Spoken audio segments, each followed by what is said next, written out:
Anise দেবের যখন ডাক আসে।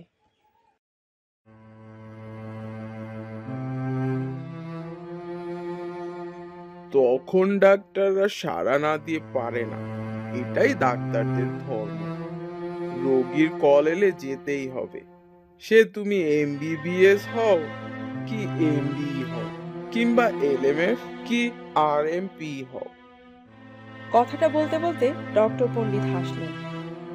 আজকালকার অনেক ইয়াং ডাক্তার শুনি রাত বিরেতে ডাক এলে যায় না, বউয়ের আড়ালে খাপটি মেরে থাকে, নয়তো ফ্যামিলির কাউকে বারান্দা কি জানলা দিয়ে বলে দিতে বলে, ডাক্তার বাবুর আজ ভীষণ শরীর খারাপ, কাল সকালে আসবেন। আমরা তিনজন বেশ মন দিয়ে অংশুদার কথা শুনছিলাম। অংশুদা মানে ডক্টর অংশবিহারী পণ্ডিত। ওর অংশবিহারী নামের যে কি ছাতার মানে কে জানে। তাই আমরা প্রায় সবাই ওকে অংশদার বদলে অংশুদা বলে ডাকি। কিন্তু অংশুদা ওর নামের ব্যাখ্যা দিতে গেলে তার বদলে অংশুদা বলে ডাকি। কিন্তু অংশুদা ওর নামের ব্যাখ্যা দিতে গেলে বলেন, শোনো, আমাদের জীবদ্দশায় আমরা এই দুনিয়ার ছোট্ট একটা অংশে শুধু ঘুরে বেড়াই, তাই আমার অংশবিহারী নামটা ভীষণ অ্যাপ্রোপ্রিয়েট, বুঝলে? এরপর আর কোনো কথাই চলে না। অংশুদার বয়স প্রায় ৭৭-৭৮ হবে। লম্বা শাল গাছের মতো চেহারা, মাথার লম্বা চুল ধবধবে সাদা, তবে মাথার মাঝখানটায় চুল একেবারে ফিকে হয়ে গেছে, আর সেই অভাবটা পুষিয়ে দিয়েছে ধবধবে সাদা চাপদারি। অংশুদার গায়ের রং ঘোর তামাটে। তা না হয়ে যদি ফর্সা হতো তাহলে ওকে দিব্যি সাহেব বলে চালিয়ে দেওয়া যেত। এত বয়সেও চেহারা যা রেখেছেন তাতে ৭৭-এর বদলে ৬৭-৬২ বললে ভুল হয়। ডক্টর পণ্ডিতের কথায় ডাক্তারি নামক নোবেল প্রফেশনে আছে, আর রত্নাকর যে খুব সহজভাবে কথাগুলো হজম করেছে তা কিন্তু নয়, কারণ ও আমার আর অংশুদার মতোই ডাক্তার। শুধু কান্তিলাল অংশুদার কথায় সাই দিয়ে ঘাড় নাড়ছিল আর মাঝে মাঝে হ্যাঁ হ্যাঁ করে মোসাহেবের মতো হাসছিল। হাসবেই তো, ও বেটা যে মেডিকেল রিপ্রেজেন্টেটিভ। ডাক্তার দেখলেই নমুনা ওষুধের ফাইল আর তেল দেওয়াটা ওর ফান্ডামেন্টাল অভ্যাস। অংশবিহারী বললেন, বুঝলে, কত বছর ডাক্তারি করেছি তার কোনো গাছ পাথর নেই, আর সেই গাছের ডালে ডালে আর পাথরের ফাঁক ফোকরে কত যে ফ্যান্টাস্টিক এক্সপেরিয়েন্সের মনমুক্ত জমে আছে তারও কোনো হিসেব নেই।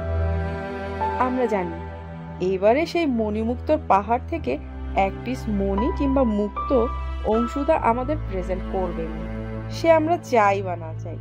তোর পিস আমরা আগেও পেয়েছি। হাতের সিগারেটে হুস হুস করে ৪-৫ বার টান দিয়ে অংশুদা চোখ বুজে ফেললেন। কিছুক্ষণ ওই পোজটা মেইনটেইন করার পর চোখ খুলে বললেন, আমার ছোটবেলায় একটা অদ্ভুত কেস হয়েছিল।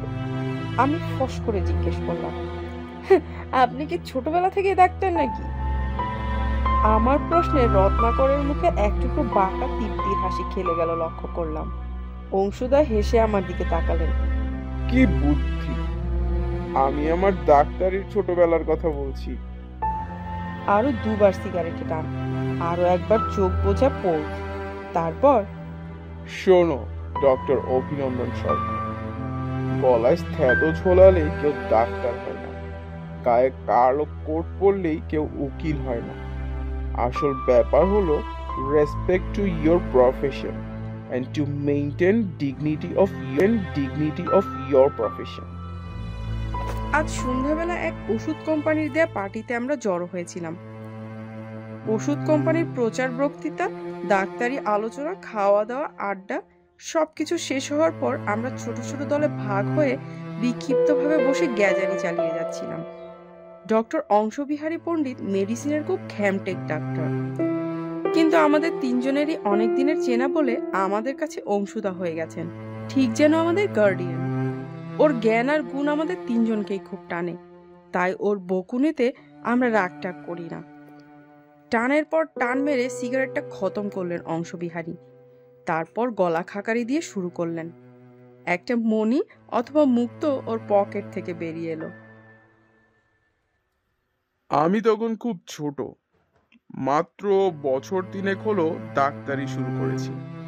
তো আমাকে পাঠিয়ে দেওয়া হয়েছিল পুরুলিয়ার, সেখানে বিনতি নামে একটা গ্রামে একটা মেডিকেল ক্যাম্প খোলা হয়েছিল।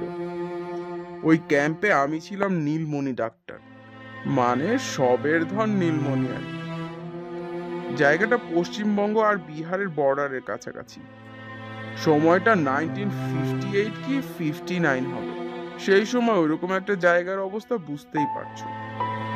দু চার ঘর অবস্থা সম্পন্ন মানুষ ছাড়া সবাই খুব গরিব। গোটা গ্রামে একজন বৃদ্ধ কোবরেজ, একজন হোমিওপ্যাথ আর একজন LMF। ওরা তিনজনই ছিল বিনতি গ্রামের টোটাল মেডিকেল স্ট্রেংথ। ওদের হাতে কেউ কেউ সেরে উঠত, কেউ বা রোগ সারাতে না পেরে রোগের সঙ্গে নিজেকে মানিয়ে নিত। আবার যাদের কপাল তার চেয়েও খারাপ, তারা রোগ জ্বালাই বালাই থেকে চিরতরে বিদায় নিত। আমার মেডিকেল ক্যাম্প বলতে একটা একতলা বাড়ি, পাকা দেওয়াল, মাথায় টিনের চাল, চারপাশে গাছপালা আর খানিকটা তফাতে একটা টিউবওয়েল। আমি ক্যাম্প খুলে বসতে না বসতেই রোগীর আনাগোনা শুরু হয়ে গেল। ওদের কাছেই শুনলাম, শুরুতে ওই তিনজন ডাক্তার রোগীদের বেশ আস্থাভাজন ছিলেন। সবাই ওদের বলতো হামারা ডাক্তার। কিন্তু অ্যালোপ্যাথি চিকিৎসায় যে ভদ্রলোক করতেন, তার অপযশ এতটাই ছড়িয়ে পড়লো যে তার চলতি নাম হয়ে গেল হ্যামার ডক্টর, মানে হাতুড়ে ডক্টর আর কি। আমি বেশ ভয়ে ভয়ে চিকিৎসার কাজ শুরু করেছিলাম। খুব ভেবেচিন্তে ওষুধপত্র দিতাম, আর তাতে খুব অল্প সময়ে আমার হাত যশের কথা ছড়িয়ে গেল। রোগীরা খুশি হয়ে ওদের ক্ষেতের আনাজপাতি নিয়মিত আমাকে দিয়ে যেত। ধান, আখ, আখের গুড়, লাউ, কুমড়ো, যে যা পারতো দিত। বারণ করলে ওরা শুনতো না। ওরা আমার নাম দিয়েছিল পণ্ডিত ডাক্তার। শুধু নাম নয়, ওরা যে সম্মান আমাকে দিয়েছিল সেটা আমি ওই নামের সঙ্গে যথেষ্ট মানানসই ছিল। তাই ডাক্তার হিসেবে আমার দায়িত্ব ক্রমাগত বাড়ছিল। ঘটনার সূত্রপাত হলো বর্ষার মুখে। গ্রামে স্মল পক্স, মানে গুটি বসন্ত দেখা দিল। দিন সাতেকের মধ্যে একজন মারাও গেল। ব্যাপারটা এপিডেমিকের লেভেলে না গেলেও গ্রামের লোকজন বেশ ভয় পেয়ে গেল।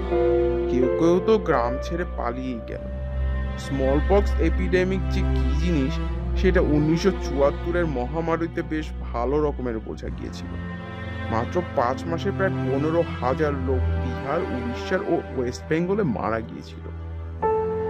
আমি কলকাতা থেকে স্মল পক্স ভ্যাকসিন আনানোর জন্য পাগল হয়ে গেলাম।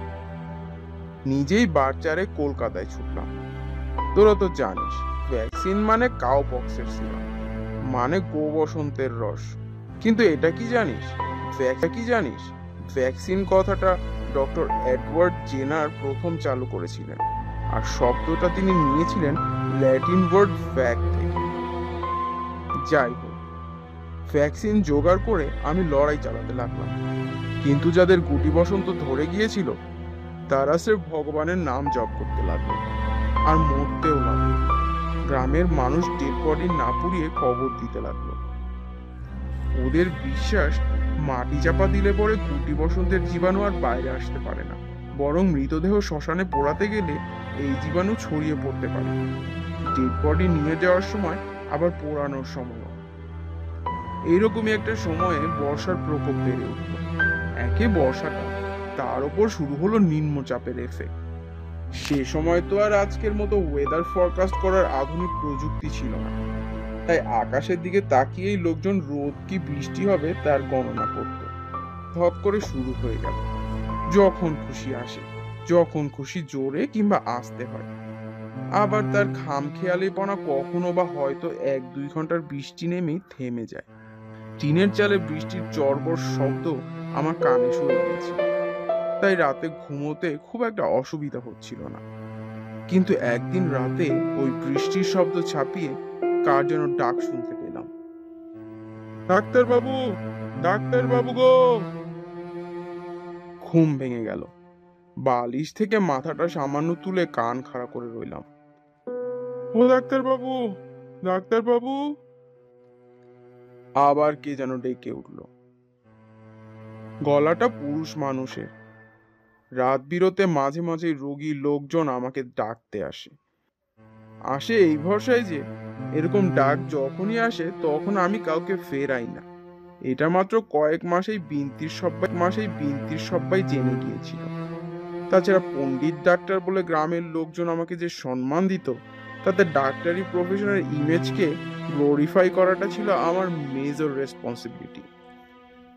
রাতের সেই ডাক্তারবাবু ডাক্তার মধ্যে কেমন যেন একটা জিনিস ছিল, একটা উদ্বেগ, একটা করুণ আর্তনাদ, আর তার সঙ্গে মিশেছিল একজন সর্বহারার বুক ফাটা হাহাকার। রোগীর আত্মীয় স্বজনের কাতর ডাক আমি অনেক শুনেছি, কিন্তু এই ডাকটা ছিল তার থেকে আলাদা। বিছানা ছেড়ে উঠে পড়লাম। ঘরের এক কোণে রাখা হেরিকেনের শিখাটাকে উস্কে দিলাম। তারপর সেটা তুলে নিয়ে সদর দরজার কাছে এসে দরজা খুললাম।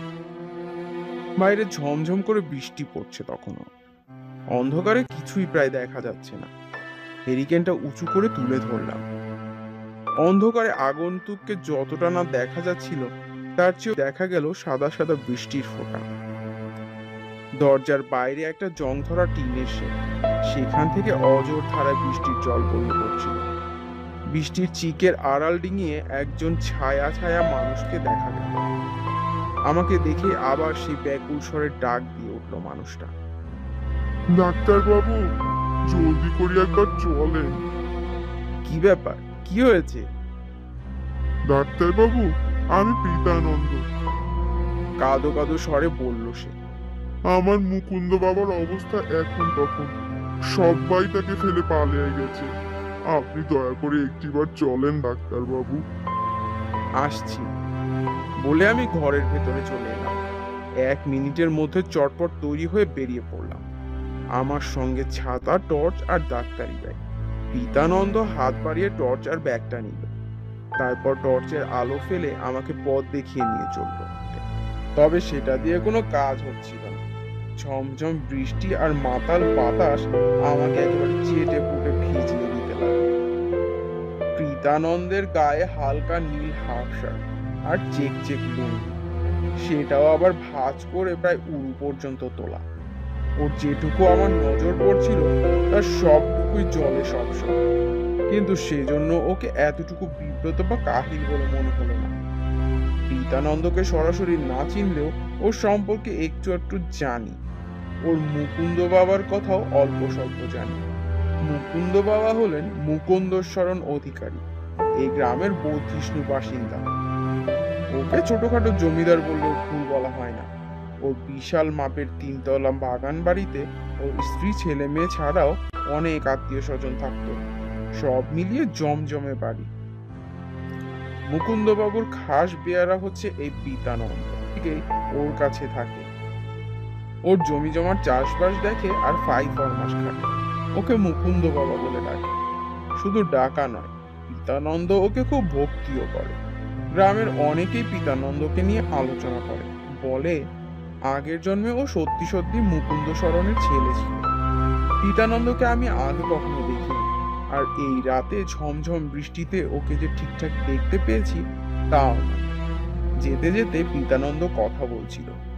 ও বৃষ্টির শব্দ ছাপিয়ে একটু চেঁচিয়ে কথা বলছিল, কিন্তু তার মধ্যে কেমন একটা কান্না কান্নার ব্যাপার মিশেছিল। 3-7 আগে মুকুন্দর শরণের গুটি বসন্ত হয়েছে, তাতে বাড়ির সবাই ভয় পেয়ে যায়। এর মধ্যে গ্রামের 20-22 জন ওই মরণ রোগে মারা গেছে। সুতরাং নিজেদের প্রাণ বাঁচানোর জন্য তারা আর দেরি করেনি। কোনো রকমের নোটিশ না দিয়েই স্রেফ পালিয়ে গেছে। ওরা কোথায় গেছে পিতানন্দ জানে না। ওই খা বাড়িতে পিতানন্দ একা ওর অসুস্থ মুকুন্দ বাবাকে আঁকড়ে ধরে পড়ে আছে। যথাসাধ্য সেবা করে চলেছে। আজ সন্ধ্যে থেকেই মুকুন্দ শরণের অবস্থা ভালো নয়। চোখ বুজে হা করে বড় বড় শ্বাস নিচ্ছে, আর মাঝে মাঝেই পিতু পিতু বলে জ্বরের ঘরে পিতানন্দনকে ডাকছে। যত রাত বেড়েছে অবস্থা ততই খারাপের দিকে গেছে।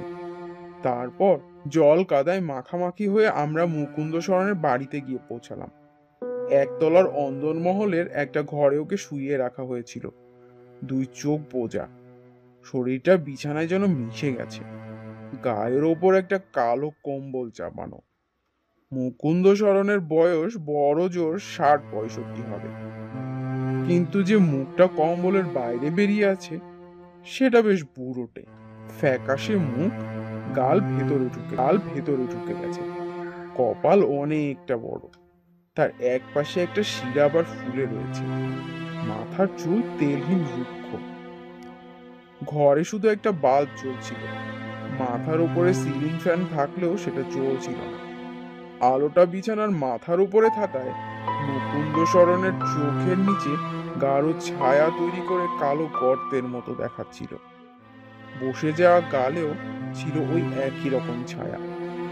বিছানার ডান দিকের দেয়ালে দুটো জানলা খোলা ছিল, সে দুটো দিয়ে জোরে বাতাস আসছিল, কিন্তু তার সত্ত্বেও ঘরের ভেতর কেমন একটা গরম গুমোট ভাব থম মেরে আটকে ছিল, তার সঙ্গে ডেটল আর ফিনাইলের গন্ধ। পিতানন্দ বিছানার পাশে একটা টুল ধরে দিল, আমার ডাক্তারি ব্যাগটা টুলের পাশে রেখে আলতো করে বলল, বসেন ডাক্তারবাবু। আমি বসলাম। মুকুন্দ সরণের অবস্থা যা দেখলাম তাতে ডাক্তারি ব্যাগটা আর খুলতে ইচ্ছে করল না। ওর সারা মুখে গুটি বসন্তের গুটি ঘামাচির মতো ছেয়ে গেছে। বড় বড় হা করে শ্বাস টানছেন মুকুন্দ। শ্বাস টানার ঘর ঘর ফোঁস শব্দ হচ্ছিল।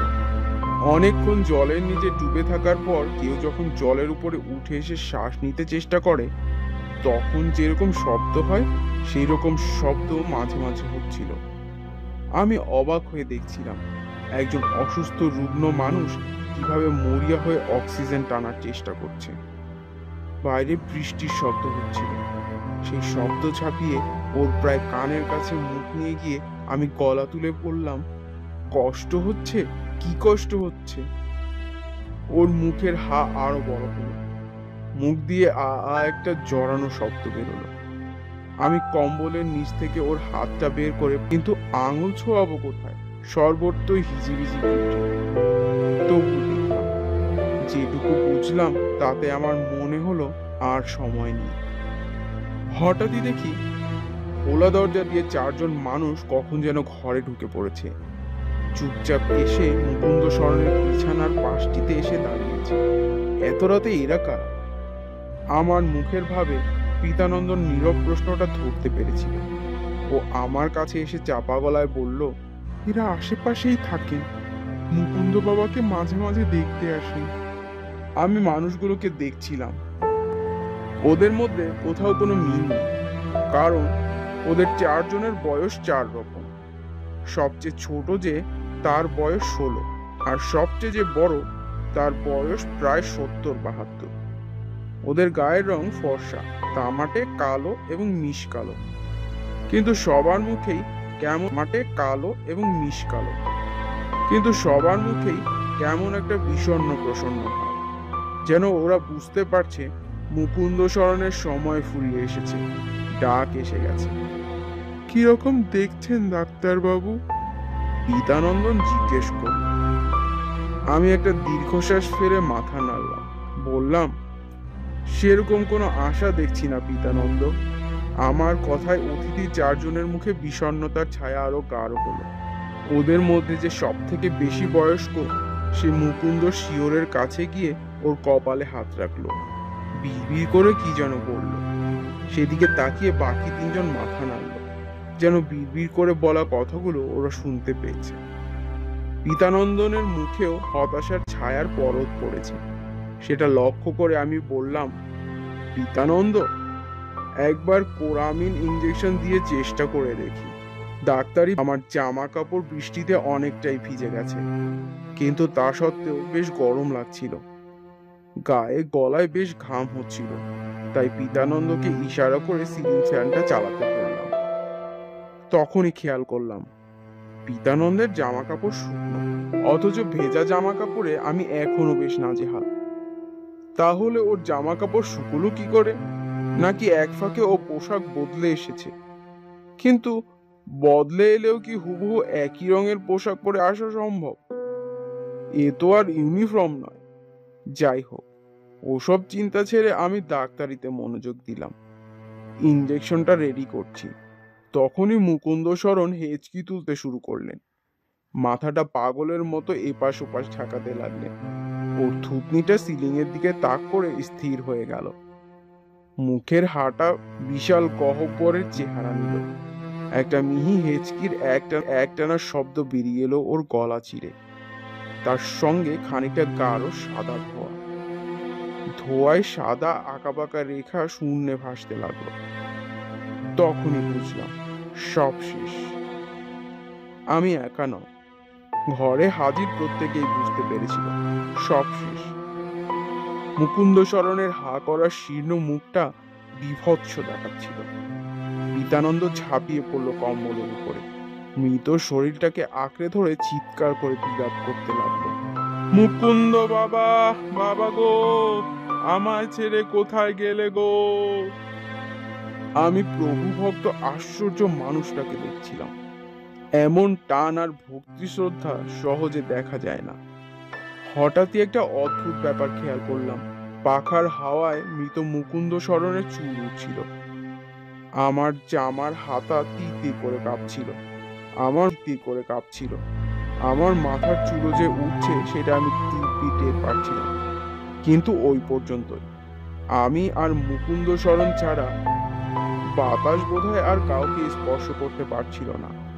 কারণ পিতানন্দের পোশাক কিংবা চুল এক চুলো কাঁপছিল না। অথচ বাতাসের ঝাপটায় আমি ভালোই টের পাচ্ছিলাম। পিতানন্দ তখনও ইনিয়ে বিনিয়ে কাঁদছিল, আর কাঁদতে কাঁদতে বলছিল, এ সব মায়া গো মুকুন্দ বাবা, মায়া। সেই মায়ার টানে আমি মাটির নিচ থেকে তোমার সেবা যত্ন করতে ফিরে এসেছি। আমারে যখন বসন্ত গুটি ধরলো তখনই তোমাকে বললাম, বাবা পালাও, নইলে এ মরণ রোগ তোমাকেও ছুঁয়ে ফেলবে। তুমি তো গরিবের কথা কানেই তুললে না। মুকুন্দ বাবা, বাবা গো, এবার যেন তোমার সঙ্গে আমার দেখা হয়। মাটির নিচে একা একা থাকতে আমার বাবা গো। পিতানন্দের বিলাপ শুনে ওর কথাগুলো আমার চেতনায় বরফের ধারালো ছুরির মতো কেটে বসতে লাগলো। আমার অসাড় আঙ্গুল থেকে ডাক্তারি ব্যাগটা খসে পড়লো মেঝেতে। পড়ে যাওয়ার সেই শব্দটা দূর থেকে ভেসে আসা ফাঁপা প্রতিধ্বনির মতো বারবার কানে এসে বাজতে লাগলো। আগে চোখে পড়েনি, কিন্তু এখন পড়লো। পিতানন্দের পোশাকের নানান জায়গায় মাটির ছোপ। সে কিও মাটির নিচ থেকে উঠে এসেছে বলে আমি ভীষণ ভয় পেয়ে গেলাম। পিতানন্দের দিক থেকে নজর ফিরিয়ে চারজন অতিথির দিকে তাকালাম। ওদের চারজনের পোশাকে শুকনো খটখটে, অথচ বাইরের বৃষ্টি এক মুহূর্তের জন্য কমেনি। ওদের জামা কাপড়ও দেখলাম যেখানে সেখানে মাটির দাগ। এটাই বোধহয় ওদের চারজনের মধ্যে একমাত্র মিল। কিন্তু ওদের জামা কাপড় বাতাসে নড়ছিল না। ওদের প্রত্যেকের ওরা চুপচাপ মুকুন্দশরণের খাটের চার কোণে গিয়ে দাঁড়ালো। তারপর পিতানন্দের দিকে প্রশান্ত দৃষ্টিতে তাকিয়ে অপেক্ষা করতে লাগলো। আমি বোধহয় আর সইতে পারিনি। ভয়ে চিৎকার করে উঠেছিলাম, আর একই সঙ্গে প্রশ্ন করে ফেলেছিলাম, কে কে আপনারা, কে? উত্তরে যা শুনেছিলাম সেটা আজও আমার কানে লেগে আছে। শস্ত্র সকল আমাদের ছেদন করিতে পারে না, অগ্নি আমাদের দহন করিতে পারে না, জল আমাদের আর্দ্র করতে পারে না, বায়ু আমাদের শুষ্ক করিতে পারে না। এই কথাগুলোই ওরা সমস্বরে বারবার বলতে লাগলো, অথচ ওদের কারো ঠোঁট নড়ছিল না। আমি শুধু এটুকুই বুঝতে পারছিলাম, ওরা সবাই মুকুন্দশরণকে নিতে এসেছে। ওদের একজন এগিয়ে গেল ঘরের একমাত্র আলোটার কাছে। তারপর একটা হাত লম্বা করে পৌঁছে গেল জ্বলন্ত বাল্বটার কাছে। গরম বাল্বটা মুঠো করে ধরল। ঘরটা ছায়ায় ছেয়ে গেল। তারপর হাতের চাপ দিতেই শুধু কাঁচ ভাঙার শব্দ শুনলাম, তবে কিছু দেখতে পেলাম না, কারণ তখন